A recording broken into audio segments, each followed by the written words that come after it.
He was settled into the plush leather of first class when two stern faces appeared at his seat. Colleen Bishop's voice cutting through the hum. "Sir, you must move to economy. Your seat has been reassigned." Heart pounding, Elliot watched in stunned silence as a white businessman slid into the space he'd earned, the soft gaze of privilege washing over the cabin, while he was forced back to the cramped rows of 29B. In that moment, he knew this wasn't a glitch in the system. It was a deliberate barrier meant to keep him out. Hi, everyone. Today, we're stepping into a world most people never notice, a world behind polished counters, polite smiles, and invisible lines. But when Elliot Monroe, a 38-year-old federal civil rights investigator, walked into JFK Airport wearing a crisp gray suit and a rose-shaped lapel pin, the unspoken rules of that world started to unravel. This isn't just a story about air travel. It's about access assumption and the soft voice of justice pressing back on power. What happened to Elliot could happen to anyone, even you.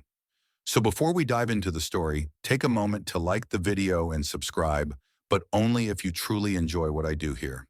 And while you're here, tell me in the comments, where are you watching from and what time is it right now? The early summer light poured down through the vaulted glass of JFK International's Terminal 8, splashing gold across the bustling floor. The crowd moved like a slow-tide business travelers, with earbuds and families clutching boarding passes, retirees in sun hats and uniformed staff gliding between them like metronomes. And then there was Elliot Monroe. He stood a little apart from the others, not because he tried to, but because the air around him shifted as he entered the space. Elliot wore a gray tailored suit with clean lines, polished black leather shoes, and a subtle white rose pin on his left lapel. He moved with the quiet certainty of someone used to watching more than being watched. But today, every eye that glanced at him lingered half a second too long. Dean Waverly noticed him first. 62, distinguished but impatient, with a tanned forehead that had long forgotten sunscreen and an expensive scarf he tugged self-importantly around his neck. "Linda," he muttered, nudging his wife, that fellow's heading for the priority line. Linda, her lips drawn and her pearls sitting too tight on her neck, followed his gaze. Her eyes flicked from Elliot's lapel to his skin tone to his boarding pass. They're letting everyone in these days, aren't they? Elliot heard them. He always did. The comments were never loud, never overt, but they hung in the air like cologne, artificial and hard to ignore. He didn't flinch. He had work to do. Today's assignment was different from his usual route inspections or transportation hearings. This was fieldwork, a real-time audit of how passengers of color were treated on a cross-country commercial flight. Not from the outside, but from inside the system, undercover. As he reached the priority check-in line, the smile on his face was practiced warm, approachable, unthreatening, but not submissive. Just polite enough not to be read as attitude. At the counter stood Colleen Bishop, the kind of gate agent who made airline schedules feel like military briefings. In her early 50s, with steel gray hair in a severe twist, Colleen had earned a reputation among staff for being efficient, translated rules for some scrutiny for others. Her expression didn't shift as Elliot stepped forward, but her eyes narrowed ever so slightly. Her fingers paused on her keyboard a beat longer than necessary. Her voice was even but clipped. "Good morning. First class check-in." "Yes, Elliot Monroe," he said calmly, sliding over his documents. Colleen took his ID with only her fingertips, as though it might carry a static charge. Her eyes scanned the details, her lips tightening just slightly. Behind him, a white man in golf pants waved his boarding pass and was greeted by another agent with a booming, "Welcome back, Mr. Jennings." No ID check. No delay. Colleen frown tapped again. "There seems to be a minor glitch with your reservation," she said after a long pause. "Nothing serious. Just need to verify some internal fields." Elliot gave her a nod. Of course, but inside he was already taking notes. Timestamp 8:07 a.m. Subject encountered initial friction at check-in. Pattern excessive verification, despite confirmed documents. Compared to adjacent white male, no ID check. She finally printed the boarding pass. Seat 2C. You'll board in Group 1. Proceed to security. No smile. No have a great flight. No thank you. Elliot took his pass and moved on. The flower pin on his lapel felt heavier now, not in weight but in symbolism. His grandmother used to say a rose doesn't stop blooming just because people walk past it. At the TSA checkpoint, the pattern repeated. A quick extra swipe of the chemical cloth on his palms. A second agent glancing down at his boarding pass, then up at his face 3 times before waving him through. He didn't protest. He expected it. Once through, he made his way toward Gate 43, where his flight to Los Angeles would depart in under an hour. The gate was nestled in a quiet corner of the terminal, flanked by high-end boutiques and a luxury fragrance kiosk that piped in a soft floral mist. Fitting, Elliot thought. Even the air here tried too hard to smell like something else. He took a seat facing the window. The tarmac shimmered under the rising sun. Planes taxied and turned like metal giants, dancing in slow, graceful circles. Out of habit, he scanned his surroundings. Nothing out of place. A mother reading to her daughter. A couple arguing quietly in Spanish. An elderly man nodding off with his arms folded over a New Yorker magazine. Then came the click of heels. Colleen Bishop was walking briskly toward the gate desk, her tablet clutched tightly in one hand, eyes scanning the line of passengers gathering for pre-boarding. She hadn't seen him yet. Elliot kept his expression neutral, but his pulse ticked up slightly. The boarding call came sooner than expected. Ladies and gentlemen, will now begin pre-boarding for Flight 221 to Los Angeles. First-class passengers may now approach the gate. Elliot stood boarding pass in hand. The rose pin glinted faintly in the sunlight. As he stepped into the jet bridge, the cool manufactured air of the aircraft wrapped around him like a thin layer of glass. A young flight attendant smiled and directed him to the left. First class. Seat 2C welcomed him with all the polished elegance the airline could muster. Leather headrest, rosewater-scented towel, a small orchid pinned to the seat divider. The irony wasn't lost on him. As Elliot settled into the seat, he pulled out his phone and opened a secure note app. The file was labeled Project Rosegate. The investigation had begun. But as he clipped his seatbelt and looked out the window, a voice echoed faintly in his memory. His grandmother's voice. Even the prettiest garden has thorns. Just don't let them prick your purpose. The leather seat beneath Elliot was smooth and cool, a small reprieve from the tension already tugging at his neck. First class hummed with its usual pre-flight, calm, soft jazz from overhead speakers, a tray of orange-infused water gently clinking as the flight attendant moved from row to row. But even amid the peace, Elliot's pulse remained a steady drumbeat beneath his shirt collar. The flower pin on his lapel remained perfectly upright, its petals unmoved by the air vents. A symbol, a reminder.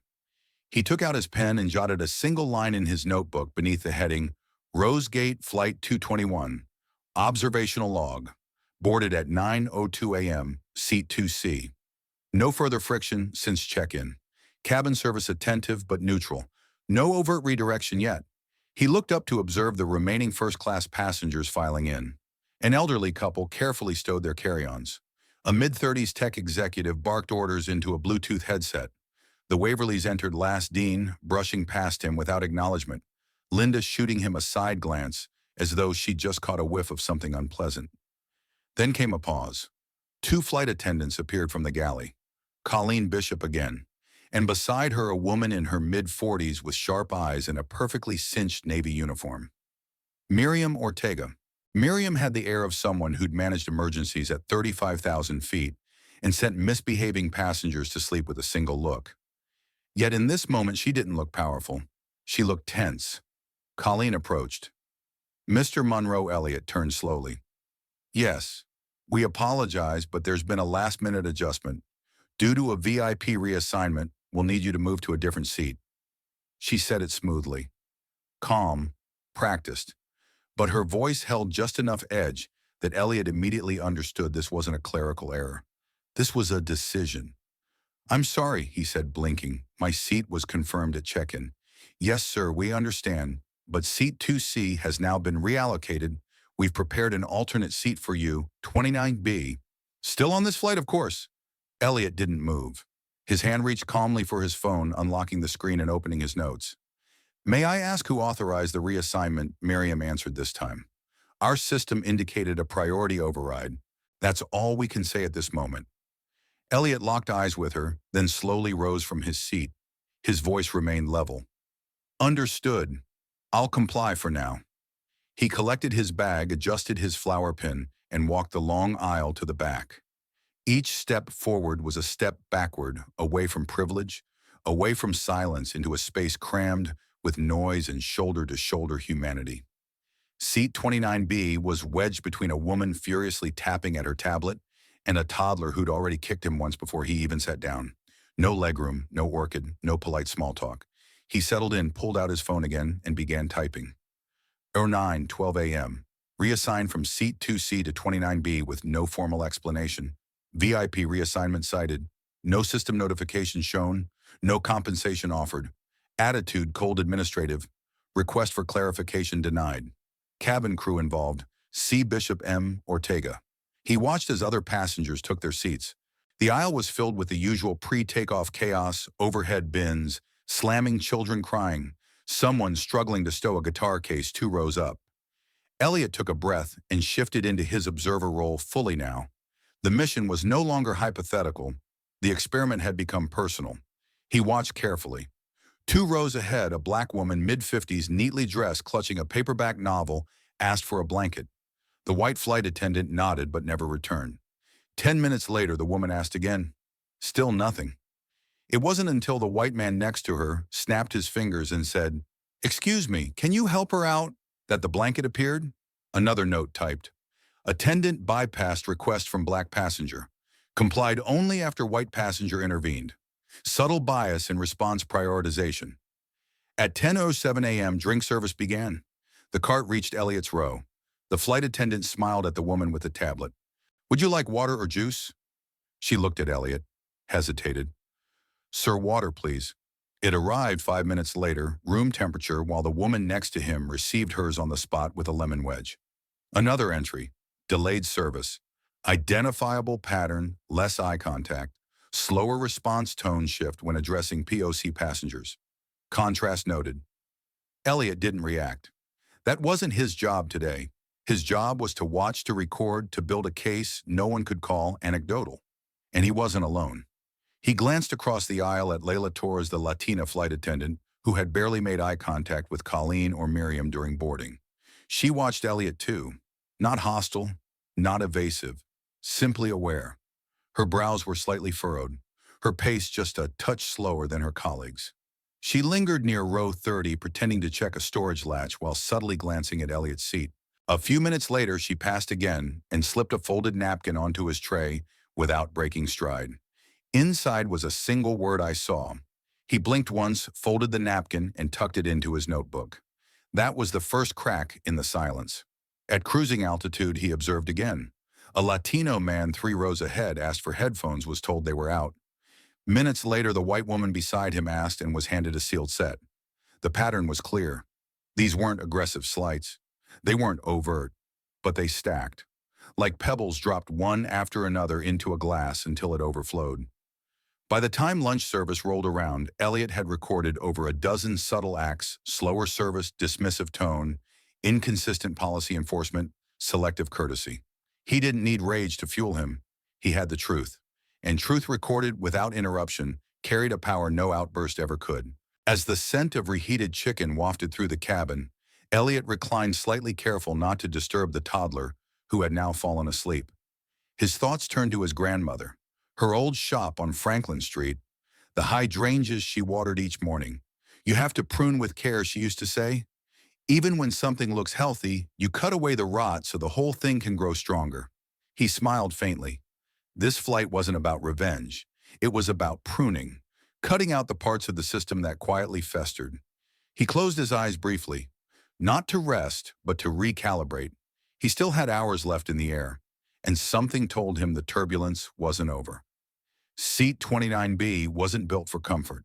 By the second hour of the flight, Elliot's knees ached from brushing the seat in front of him, and his shoulders strained under the constant shifting of the toddler beside him. But physical discomfort wasn't the real irritation. What pressed harder against his ribs was the quiet injustice that had followed him down the aisle. Subtle, sterile, and expertly disguised beneath a polished brand and a flight number.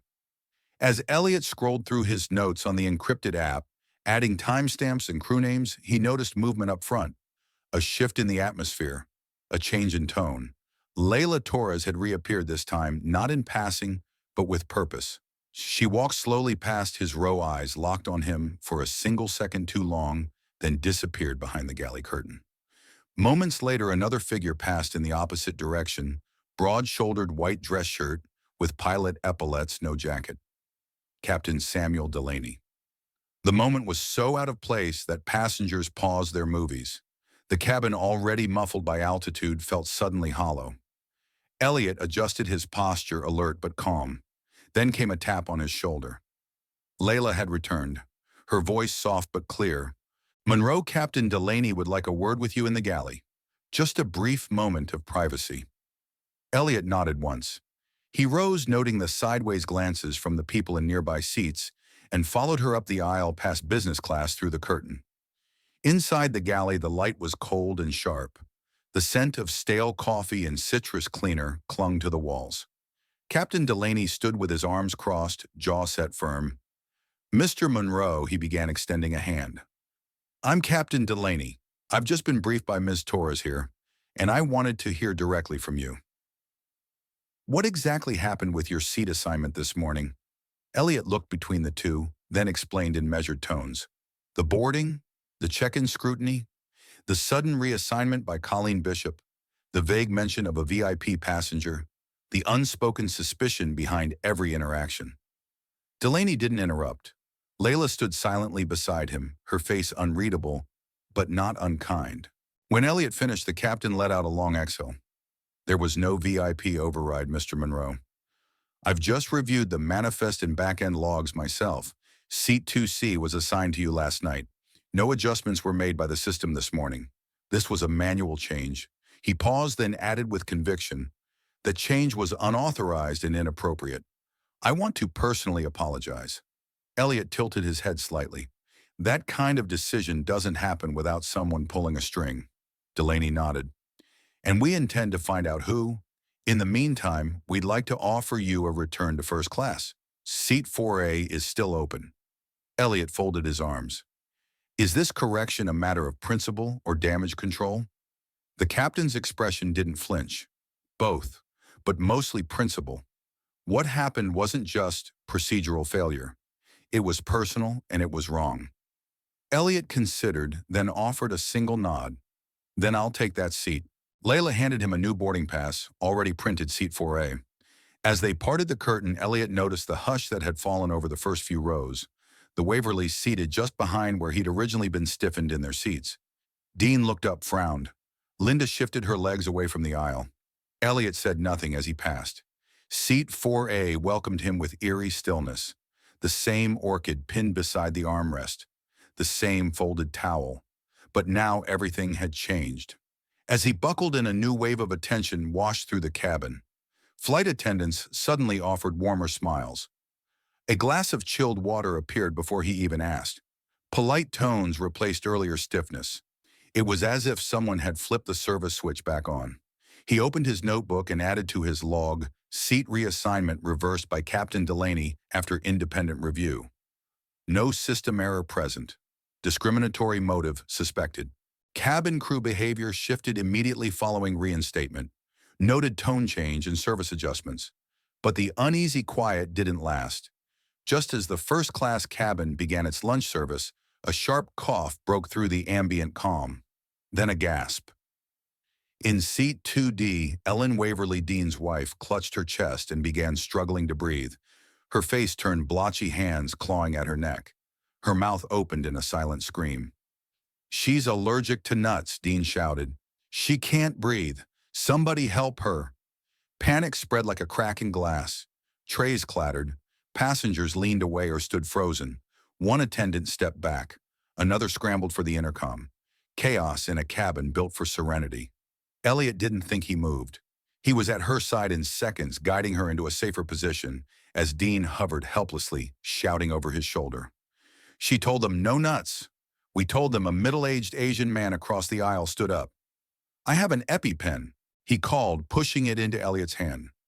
Elliot administered the injection with calm precision, checking Ellen's pulse, watching her breathing slow. She gasped. Then mercifully, the blue tint on her lips began to fade. Miriam Ortega stood behind them, finally moving forward with a medkit, but her hands shook. I thought her meal was flagged." Layla arrived next, pushing Miriam aside. "We're getting ground support on the line now. Keep her upright." Elliot looked up at Dean, who was still panicked, but no longer shouting. She's okay for now. The cabin remained eerily silent save for Ellen's ragged breathing and the shuffling of feet as passengers slowly returned to their seats. Elliot sat back down in 4A. His hands trembled, but only slightly. In his notebook, medical emergency, food allergy reaction, passenger of privilege still faced service failure. Crew slow to respond until non-white passengers intervened. Demonstrates systemic failure rooted in negligence, not just bias. But even as he wrote, he could feel the shift in the air. This wasn't just about him anymore. The system had cracked under pressure, and everyone saw it. For the first time, even Miriam Ortega didn't look away when she passed his row. Her expression was no longer indifferent. It was haunted. The scent of uneaten salmon still hung heavy in the air. First class, once a sanctuary of comfort and control, now felt like a theater stage after the curtain dropped, actors' off-mark lines forgotten, and the audience holding its collective breath. Elliot sat back in seat 4A, hands folded over his lap, watching as Miriam Ortega passed again, this time without a word. She didn't offer a drink. She didn't meet his eyes. Her expression was pale and drawn, the corners of her mouth tugged down like wilted petals. The confidence she had carried when she escorted him out of 2C earlier was gone. Something had cracked. But Elliot didn't move to confront her yet. Not here. Not like this. Instead, he focused on the shifting behavior around him. Attendants now spoke to him in hushed, deferential tones.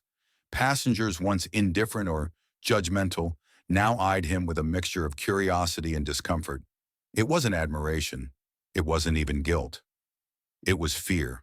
The kind of fear that comes when someone you thought powerless reveals that they've been holding the receipts all along. He took out his notebook again. Post-emergency behavior crew tone, now hyper-cautious. Deference increased. Performance of respect replaces previous dismissal. Not authenticity, fear of consequence. Then as the aircraft cruised over New Mexico, the cabin lights dimmed slightly. Layla Torres reappeared, leaned subtly toward Elliot, and whispered, "Galley. 2 minutes." He nodded, waited, counted to 120 in his head, then rose without urgency and made his way back toward the galley at the rear of first class. The curtain closed behind him with a soft snap. Waiting there was Jamie Cross, a flight attendant in her early 30s with tired eyes and a nervous grip on her tablet. She stood stiffly beside a silver cart of meal trays, her knuckles pale eyes darting from Elliot to the curtain and back again. "I shouldn't be doing this," she whispered. Elliot didn't raise his voice. Doing what, she glanced down at the floor, then leaned closer. Telling the truth. A beat passed between them. She exhaled. "Colleen Bishop, she does this a lot. Targets black passengers, Latino passengers, says things like, 'They always try to sneak in,' or, 'I know that ticket isn't real, check it twice.' She flags them for fraud, every single time." Elliot let the silence sit just long enough to let the weight of that confession land. Then he asked, "And what do you do when she says that?" Jamie's shoulders sagged. "I followed orders, every time. I hated it, but I was afraid. She made an example out of another attendant, once pushed her off a good route for speaking up. Said she wasn't a team player. Everyone knew what it meant. It meant she cared too much about the wrong people." Jamie paused, looking down at her trembling hands. "I didn't want to lose everything. But watching you get pushed like that, and then that woman almost dying, I can't stay quiet anymore." There was a soft ache in her voice, part guilt, part shame, all too human. "My grandmother was a florist," she said quietly. "She used to tell me, if you don't water something, it wilts. But if you overwater it, it drowns. You have to learn balance." I thought I was just following the rules to survive, but I became part of a system that wilts people before they get a chance to bloom. Elliot nodded slowly. "Thank you for telling me. This isn't just about today. It's about all the days before it, and all the days after. Your statement matters." She looked at him, lips trembling. "You'll protect me. You'll be protected.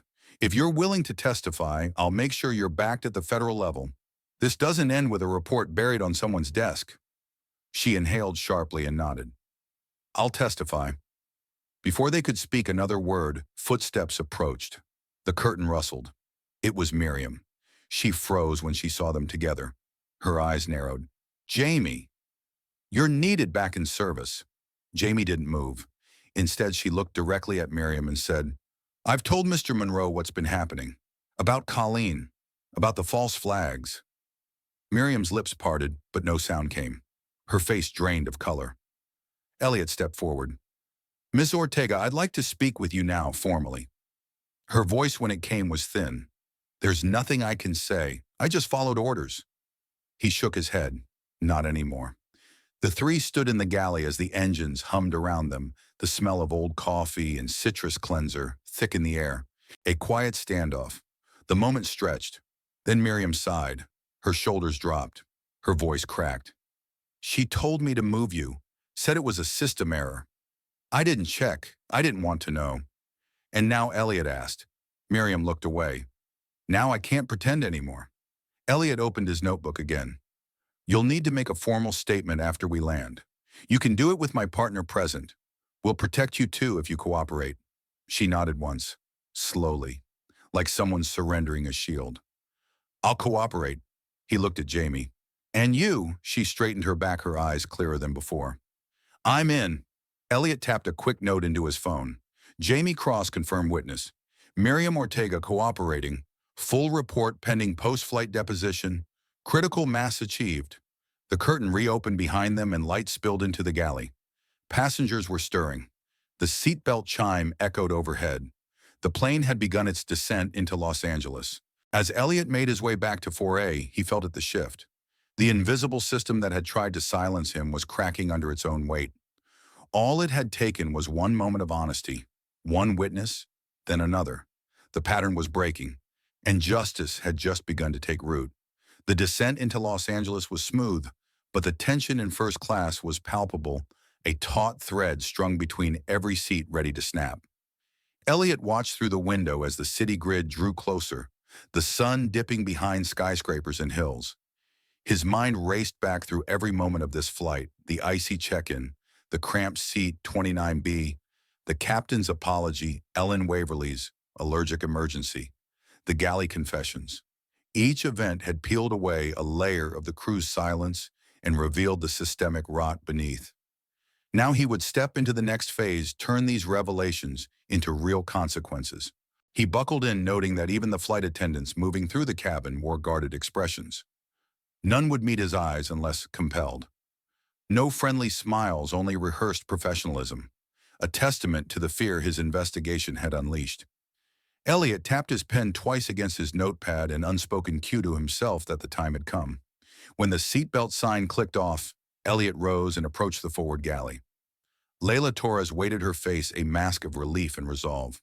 Behind her, Captain Delaney stood silently, uniform crisp, despite hours aloft. Miriam and Jamie emerged from behind the curtain, expressions solemn but determined. The four of them, pilot, two attendants, and investigator, formed an unlikely coalition against the abuse of power they had witnessed. Captain Delaney cleared his throat. "Mr. Monroe, the airline's regional headquarters, is just a terminal away. We can meet with their senior staff before anyone disperses. They deserve to hear this firsthand."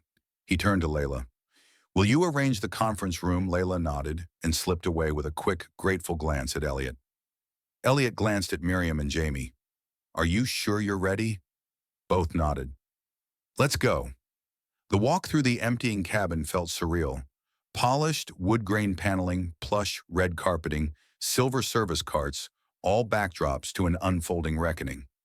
At the jet bridge exit, Delaney announced, "Please excuse us." Few passengers noticed. They had their own flights to catch. No one applauded, no cheers. Just a hush as the flight crew and Elliot stepped into the sterile air of the terminal.